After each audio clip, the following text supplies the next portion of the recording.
রোজ একঘেয়ে সবজি খেতে খেতে একদম বোর হয়ে গেছি। ভাবলাম একটু স্বাদ বদল করে ভিন্ন স্বাদের একটা রেসিপি ট্রাই করি।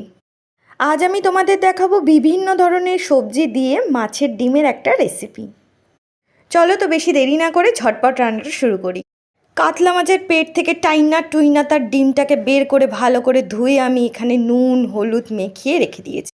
এখানে আলু কাকা, টমেটো কাকা, ভেন্ডি কাকা, ফুলকপি কাকা, রসুন, পেঁয়াজ কাকা সব কাকাকে ডেকে ভালো করে কুচি কুচি কুচি কুচি কুচি কুচি কুচি করে সুন্দর করে পাতলা পাতলা করে কেটে নিয়েছি।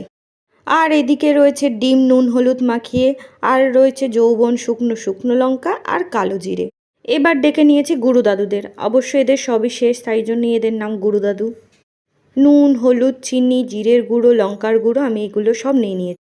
এবার তেলুদার মাথা ভীষণ রকম গরম করে ঢেলে দিলাম আমি মাছের ডিমগুলো। এখানে তোমরা কি করবে জানো, মনের ইচ্ছা মতো তোমরা নাড়িয়ে যাবে ঘুরতেই থাকবে। দেখবে একসময় রেগে লাল হয়ে ভাজা ভাজা ভাজা ভাজা হয়ে যাবে পুরো। তখন কি করবে জানো, রাগ কমাতে মাথা ঠান্ডা করতে একটা বাটিতে নামিয়ে দেবে। আবার একটু তেলুদাকে তেল মারবে, তেলুদার মাথায় ঢেলে দেবে কালো জিরে আর শুকনো লঙ্কা, ওম নমঃ শিবায় বলে। এবার একটু কচি করে রসুন দিয়ে কুচি কুচি কুচি কুচি করে ভালো করে ভাজা ভাজা করে নেবে।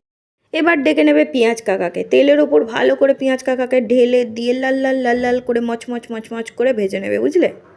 হয়ে গেল, এদের পালা সব শেষ। এরা এখন আসরে বসে পড়েছে, ভালো করে ভাজা ভাজা হোক। এর মধ্যে চলে আসবে সমস্ত রকমের ভেন্ডি কাকা, আলু কাকা, ফুলকপি কাকা সবাই। এবার যেটা করবে, কাকাদের নিজেদের মধ্যে একটু গঠনমূলক আলোচনায় বসতে দেবে, করতে দেবে। এবার দিয়ে দেবে গুরু দাদুদের যৌবন ফেরাতে অল্প করে একটু জল, ঠিক মরা গাছে জল দিয়ে যেরকম গাছ জ্যান্ত হয়ে যায় সেরকম। এটা আমার দিদি শাশুড়ির টিপস, মশলা পুড়ে যাবে না বস। এবার আসছে আসল রাজা, সর্ষে বাটা। তুমি একটু সর্ষেটাকে ভালো করে কচি করে নিয়ে তার মধ্যে একটু জল ঢেলে দেবে, বুঝলে? সুন্দর করে স্মুথ পেস্ট করে নেবে। দেখে আসি কাকাদের আসরটা কতটা জমেছে, বেশ লাল লাল হয়ে এসছে, আসর পুরো জমে গঠনমূলক হয়ে গেছে। এবার এন্ট্রি মারলো টমেটো ফুলটুসি। কাকাদের আসরে এবার তুমি মশলার জল ঢেলে দেবে ভালো করে। বোঝো ঠেলা, টমেটো ফুলটুসিকে নিয়ে রঙ্গলীলা, বোঝো ঠেলা। দেখবে মনের দুঃখে কাকারা নিজেদের জল ছেড়ে দেবে, তুমি ওই জলটাও শুকিয়ে দেবে পুরো। ঢেলে দেবে সর্ষেদার জল, বোঝো ঠেলা। এবার হবে ডিম্বামণির সতীত্বের পরিচয়। সর্ষেদা আর সবজি কাকুদের সাথে মিলিয়ে দেবে ডিম্বামণিকে।